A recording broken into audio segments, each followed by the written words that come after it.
Olá, boa noite. Boa noite. Nosso último bloco do lançamento, que começou lá às 16h30. Tivemos vários blocos. Esse é o último bloco do lançamento do livro Educação em Tempos de Covid-19. Reflexões e narrativas de pais e professores. É um livro de acesso gratuito, né? Um livro que autores se reuniram em vários lugares do mundo, né? Nesse último bloco, nós trazemos o professor Alex, diretamente do Canadá. Então, nós trazemos professores de vários lugares do mundo que fizeram esta reflexão a respeito de educação em tempos de Covid. Sim, é um tempo atual, um livro que daqui 2 ou 3 anos vamos voltar nesse livro e fazer novas reflexões, mas é um livro para que você possa, nesse tempo de Covid, pensar enquanto pai, enquanto professor, compartilhar e perceber que também outras pessoas passam por essa experiência. Bom, os meus convidados, os autores é que devem falar. Vamos lá? Esse último bloco é com vocês. Eu volto só no final. Agora eu vou só aprender aqui com vocês todos nesse momento. Professor Alvino Moser, professor Cícero e professor Alex Teixeira, grandes companheiros, porque ciência se faz para além mar, para além de uma instituição apenas. Vamos lá, a fala é com vocês. Quem quer começar? Professor Alvino Moser? Pois não, professora, tudo bem? Obrigado pelo convite, professor Dinamar, professor Cícero, professor Alex, mais pessoas que estão seguindo essa live.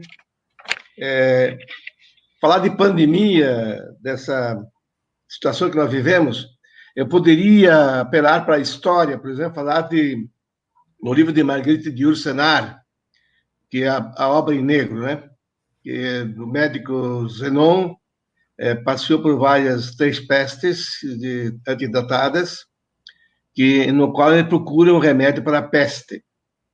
A grande peste que nós vivemos em 1918 a 22, com a gripe espanhola, e agora estamos vivendo, há 100 anos e pouco depois, essa Covid. Todo mundo está procurando agora, digamos, uma vacina para a peste e temos o distanciamento social. Poderia também falar sobre o romance A Peste, de Camus, sobretudo quando ele se refere ao número de mortes por dia, 2.000 mortos. Então, como é que se imagina 2.000 mortos por dia? Então, imagine que nós temos 881 mortos notificados ontem. Então, imagine um caminhão carregados de homens que vão descendo e cada um está recebendo uma pancada na cabeça para morrer. Talvez nós vemos a isso, matéria, talvez nós não temos tanta sensibilidade ao que está acontecendo, como aparece com algumas pessoas do alto escalão. Então, essa pandemia veio, você sabe muito bem que eu sempre recorro à literatura francesa, por minha formação europeia, né? Então, veja bem, essa pandemia, Covid-19, causou uma reviravolta perturbadora geral e requer um distanciamento social entre pais e filhos, avós e filhos e netos, e chegou o momento de desaprender, reaprender e renovar-se. Portanto, eu começo com esse artigo dizendo que a necessidade suscita criatividade, porque nessa renovação, nesse triste momento em que se vê o mundo pela janela e pela tela, os pais têm que conviver com os filhos o que não estão habituados, porque os pais não são naturalmente, tirando os que o são realmente, né? Não são professores. E a casa não é uma escola. Luc Ferry também diz, por outro lado, que a escola não é a continuação da casa. Então, existe uma desambientação dos pais com os filhos, tendo que aprender em casa, através dos mecanismos das devices, dos instrumentos à distância, que põe problemas tanto para a família, como também para as próprias escolas. Imagine vocês, Curitiba com mais de 300 escolas, tendo 12 séries entre o básico e o científico preparatório, e tendo que dar essas matérias fosse para 300 professores, com 12 matérias, dá 360, como é que seria possível? Então, qual é o jeito de poder, digamos, alcançar todos os alunos de cada série, pela rádio, televisão, ou internet, seja lá o que for, como é que vai ser? E em casa? E as famílias que não têm recurso para ter computador, que mal tem um celular ou um smartphone. Eu estava conversando exatamente com um pós-doutor em matemática, que tem 2 filhos, aprendendo à distância, com 2 computadores em casa, ele não pode de manhã trabalhar com computador, porque os filhos são ocupados com o computador. Então, são problemas financeiros, econômicos e sociais que surgem pela social distance. Em primeiro lugar, o grande problema é a convivência dos pais que veem os filhos aprendendo e que pedem informações, que pode ser uma experiência rica ou frustrante, dependendo do nível dos pais. Estudos foram feitos que o aproveitamento dos filhos está ligado diretamente à formação, à formação que os pais têm. Porque os pais também, se não têm formação nenhuma, colocam o filho na escola como se fosse, digamos, uma espécie de cercadinho para deixar fora e ficar livre durante 4 horas por dia, durante 6 dias por semana, 5, 6 dias por semana. Então, o que importa é convencer e ensinar os alunos sobre o que é aprender à distância, e também para que os pais se conscientizem da dificuldade de ter que ensinar os filhos. Porque nem sempre, veja bem, uma coisa é você explicar de vez em quando uma coisa ou outra para o filho, outra coisa é você explicar sistematicamente um conhecimento para os filhos. Então, é um tempo de aprender e reaprender e, sobretudo, ver o que é um trabalho home office. Como nós também, com os próprios professores que trabalham à distância, o Dinamarca é testemunha, nesse tempo em que estamos vivendo somente à distância, como diz o Cícero hoje, a Uninter é outra a partir do dia 3 de março, né, professor Cícero? O senhor falou isso na reunião que tivemos há pouco. Isso mesmo, professor. Porque mesmo assim nós temos que nos reinventar, porque de fato agora nós estamos sentindo que é realmente educação à distância, que não é apenas você gravar uma live, mas é também conviver com os conhecidos, os alunos. São, digamos, amigos, mas não são conhecidos, vivemos na proxemia. A proxemia, como diz Michel Mafessoli no livro Nos Tempos da Tribo, né? Em tempos de tribo, como é que digamos, o fato de você ser amigo de alguém que está no Canadá, de alguém que está na Lisboa, de alguém que está na Alemanha, no Japão, mas não está próximo a você, está longe de você. Mafessoli, Proxemia, 2006, página 198. Imagine vocês que em São Paulo há 190 mil idosos em grupo de risco, sendo que, se não me lembra, se não me falha a memória, 46 mil, segundo dados da Folha que eu li, ou do Estadão, não tem ninguém a quem recorrer. Como é que fica essa situação? Sempre existe, então, um momento de, digamos, de renovar a solidariedade, de ajudar. Eu recebo aqui, diariamente, ofertas de professores, professor Dinamara, de outros professores, que se oferecem. Se eu também não tenho ninguém, sou sozinho aqui em Curitiba, se oferece para me ajudar. O professor Luiz Fernando, outros, o professor Demir, outras pessoas, Armando Kolbe, esposa, e outras pessoas que são Sidney e outros que estão dispostos a me ajudar. Mas há muitos outros que não têm ninguém a quem recorrer. Esse é o grande problema da solidão nesse tempo. Então, não é apenas, digamos assim, falar de isolamento, mas viver a solidão.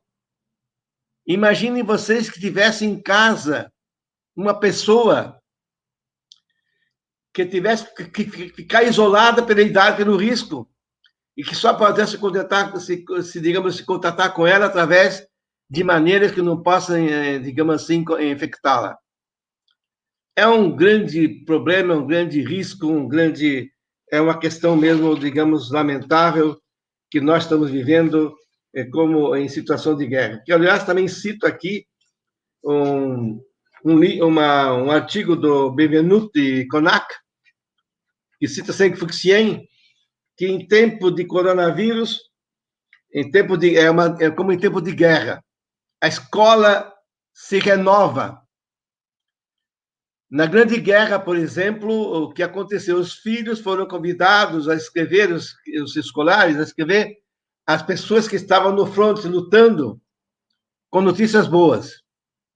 Ontem mesmo, a mídia, não sei se era a TV Globo, se era a TV CNN, outra TV qualquer, estava falando sobre a necessidade de que se escrevesse aos idosos, por e-mails, ou por Facebook, ou por Messenger, ou por WhatsApp, com notícias, digamos, positivas.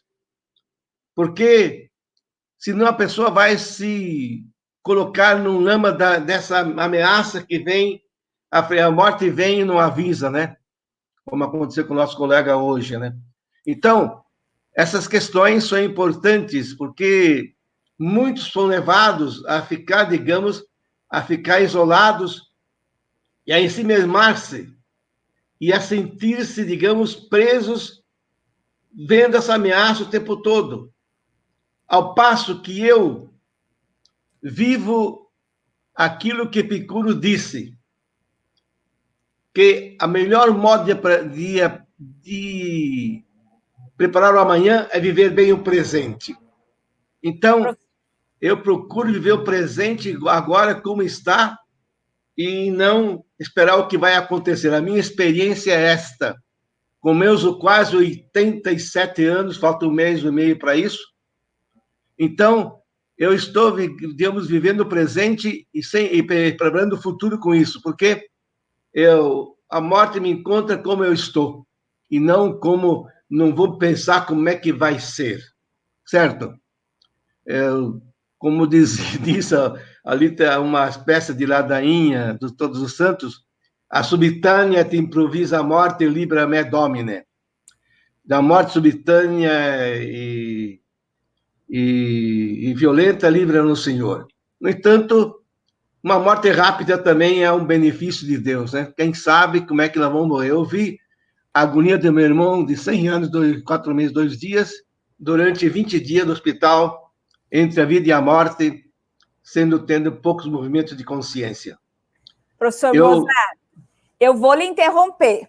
Eu sei que o senhor quer falar. Imagina, eu sei que o senhor quer falar um monte de coisa. E como é bom lhe ouvir, porque é ouvir a voz da experiência de uma vida, a voz de um professor que tem uma bagagem científica gigante, e o senhor sabe que numa quarta-feira dessas, no horário das 17 às 18, o senhor vai ter um tempo gigante para falar do seu artigo. Hoje, nós temos que dar desculpa, dar só uma vontade aí para as pessoas, por quê? Porque elas vão ler o livro que nós estamos deixando gratuitamente para todo mundo, é acesso livre o nosso livro, e aí o senhor vai comentar e falar com essas pessoas que já vão ter lido o livro do senhor.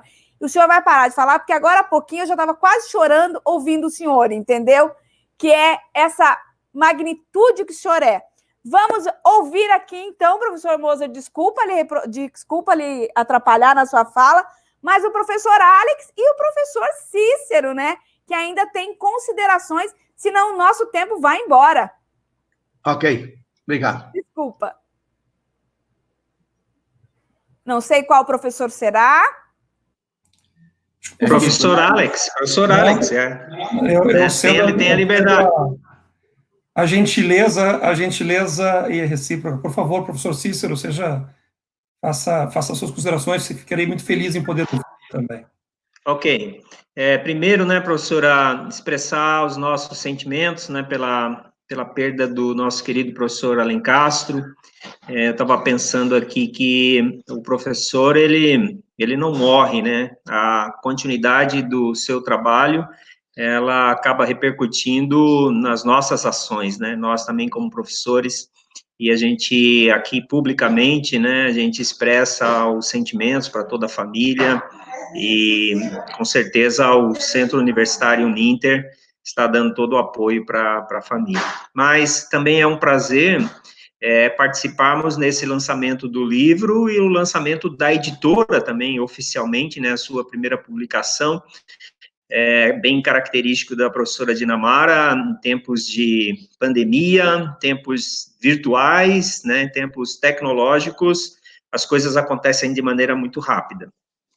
Mas a minha fala e o meu texto, na verdade, ele juntou-se, né, a todos os outros textos, no sentido de influência e de representatividade.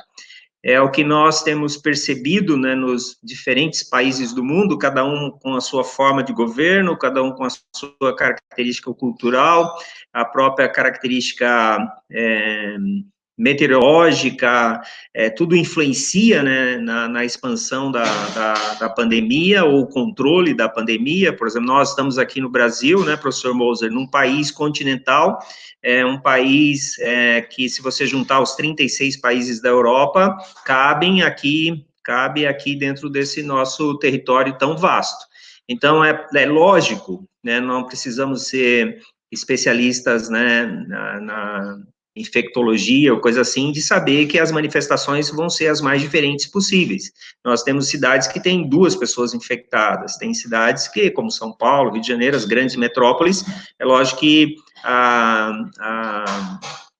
os efeitos são mais, né, mais abrangentes. Mas a ideia do texto é no sentido da representatividade e da influência. Por exemplo, nós, desse ambiente todo, a gente percebe a necessidade de entender sobre a Constituição brasileira, nós percebemos aí os paradoxos ou os confrontos dos poderes, né? Então, você tem o poder executivo, o poder judiciário, o poder legislativo, então, cada um quer conduzir a situação toda de uma maneira.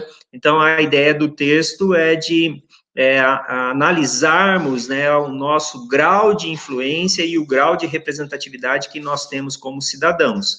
E eu acho que com esse entendimento, por exemplo, para nós professores, nós temos uma função muito importante, que é a função da conscientização, de dizer para o cidadão, ó, o seu caminho é por esse aí. Por exemplo, nós nunca vamos confrontar a ciência, né? Nós nunca vamos confrontar as orientações sobre as orientações sanitárias, as orientações médicas, né, de prevenção e etc. Então, eu acho que a ideia do texto é de mostrarmos o grau de influência que nós temos, o poder do cidadão, né, de representatividade, e, ao mesmo tempo, nós filtrarmos, né, muitas coisas, porque as questões ideológicas, as questões políticas, elas vêm à tona em momentos como esse, principalmente aqui na América do Sul, né, que é um continente tão sofrido nesse sentido. Mas eu vou ceder o meu tempo para o professor Alex, né, lá do Canadá, que seguramente também vai passar suas impressões a partir da sua percepção. Muito obrigado, professores, professora Dinamara, professor Cícero, professor Moser. É uma satisfação realmente muito boa de poder ouvi-los. O professor Moser é realmente um catedrático, concordo em número, gênero e grau com Dinamara, é gostoso de escutar, a cultura transvasa, ela transcende o digital. Professor Cícero, muito obrigado também pela oportunidade, eu concordo absolutamente com a sua relação de grandiosidade que o Brasil nesse momento, e nos ambos sentidos, grandiosidade física e de desafios, né? Eu estou no Canadá, numa rede de pesquisa ligada a uma universidade, numa cidade no centro do Canadá, chamada Regina, na província de Saskatchewan. E ser convidado para compor esse livro, na minha humilde participação, foi com um relato, uma exposição, uma experiência que vivi e que vivo, né? No meio da pandemia, diante desse trágico problema mundial, como um país participante do G7 como o Canadá, se portou, se comportou e trouxe e levou os seus cidadãos consigo ao, eu diria, sucesso, porque não tem como não dizer, o Canadá hoje enfrenta uma situação bem mais amena do que há 3 meses atrás. A minha província, com pouco menos de 3 milhões de habitantes, teve 6 mortes. A minha cidade, com 300 mil habitantes, teve 1 morte. Hoje nós temos 577 casos ativos apenas. Então, e estamos na segunda fase do relaxamento das medidas de controle, mas que se registre aqui depois de 2 meses de um isolamento absoluto rigoroso. O professor Moser, a quem eu tive o prazer no Brasil de ter o contato, claro, o professor Moser não vai lembrar de mim, mas eu tive o prazer de conhecê-lo, sim, professor, aí no Ninter. Quando o senhor diz que, quando o senhor menciona a saúde mental, mental health, que isso é uma coisa importante, eu quero deixar registrado aqui, Dina, deveríamos ter abordado esse tópico no livro. Realmente é um dos tópicos que eu escutei aqui no Canadá, fortemente sendo acionado, o cuidado com a saúde mental dos seus cidadãos, né, de todos que estão envolvidos, porque, como disse o professor Cícero, sim, o isolamento é digital também, o isolamento social, mas é um isolamento digital, quer dizer, como tratar essa ruptura da capacidade de tocar, de abraçar, de beijar, de interagir, né? Tudo isso foi muito difícil e a gente tentou relatar, mas eu digo com tristeza no coração brasileiro, eu digo que, diferente do Brasil, o Canadá está numa outra fase, é uma fase uma fase já de controlado, né? Foram 75 mil casos, dos 75 mil casos no Canadá inteiro, 40 mil casos aproximadamente se resolvem a uma província que não atendeu às medidas impostas pelo Canadá, e essa província está pagando, e literalmente pagando com mortes, né? Mas todas as demais províncias responderam ao chamado federal e entraram no isolamento absoluto, né? Foi decretado estado de emergência. Hoje já eu tive o prazer de postar na minha rede social a esquadrilha de caças canadenses sobrevoando aqui a nossa cidade, em agradecimento a todos os envolvidos por esse grande feito que foi o controle. Nós baixamos o flat curve, nós baixamos a curva, diminuímos a quantidade de infectados, foi feito um isolamento muito forte, os canadenses aceitaram isso, e em contrapartida, porque nós vamos ter um momento oportuno para falar sobre isso, em contrapartida tivemos na educação um momento atípico, quer dizer, eu concordo com todos, eu estava assistindo no episódio anterior, professor Dinamarra, da sua live anterior, eu concordo com a professora de Lisboa, a ruptura digital foi muito significativa. Tem professores que fazem 2 horas de live e como se estivesse em sala de aula. E a educação à distância, a educação digital, ela tem limitações. Mas eu quero abordar aqui um tópico só para deixar apenas uma gotinha do que foi abordado nesse texto expositivo. A ruptura digital, independente do país, se ele está faz parte do G7 ou se ele é país subdesenvolvido, a ruptura digital foi muito grande. E eu concordo com o professor Moser quando ele compara a guerra, em especial a Segunda Guerra. O que se fez aqui no Canadá foi enfrentar o Covid como um inimigo em tempos de guerra. Foi decretado estado de emergência, o Estado proveu ao seu cidadão, subsidiou o seu cidadão, manteve estruturas básicas, entre elas a educação, mas a duras perdas. Infelizmente, aqui também a duras perdas. Tivemos que nos ajustar. E a educação sofre com isso, porque há, sim, a ruptura, o isolamento digital, a ruptura digital, a questão da saúde mental e o ajuste, eu ia dizer ajuste fino, mas acho que é mais do que isso. Então, feliz por estar aqui, triste por não poder levar as mesmas condições a todos os meus queridos do Brasil, dizendo que aqui nós já estamos passando dessa fase, estamos na segunda fase, em que a gente já consegue relaxar alguns itens, mas, de novo, só para encerrar a minha fala, professor Dinamarra, Universidade do Canadá, presencialmente, só no ano que vem, confirmado já, somente em janeiro de 2021, escolas do ensino público, aqui educação é pública de passagem, mas do ensino infantil até a high school, somente em setembro, né? Restaurantes somente em setembro, voos aéreos somente em 31 de junho se terá uma decisão. Até lá, tudo em isolamento, independente de termos baixado a curva. São medidas que deram certo e que deveriam ser, quem sabe, consideradas na sua proporcionalidade e na sua especificidade também para o meu Brasil querido. É isso, obrigado pela oportunidade e quero devolver a palavra aos demais colegas para eventuais discussões.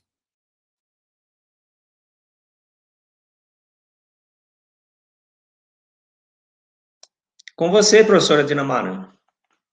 Quem sabe consideradas na sua proporcionalidade e na sua especificidade. Maravilha, maravilha. Professor Alex, muito obrigada por sua fala, diretamente do Canadá. A fala da professora Sara foi muito boa, porque não existe mais uma distância, existe a distância física, mas não existe mais a distância se nós estivermos dispostos a estar juntos.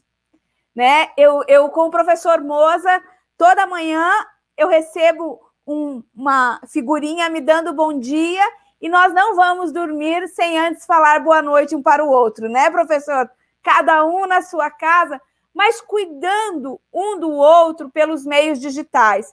Então, é óbvio, e nós sabemos disso enquanto educadores, e nesse livro, Covid, né, Educação em Tempos de Covid-19, Reflexões e Narrativas de Pais e Professores, nós deixamos claros.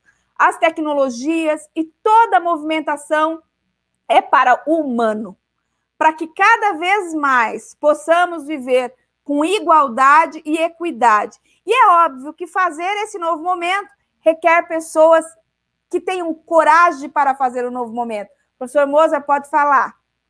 Agora me lembro de uma frase de Camus que se aplica a nós todos. Uma frase que diz: Nous sommes tous membres de la même soupe.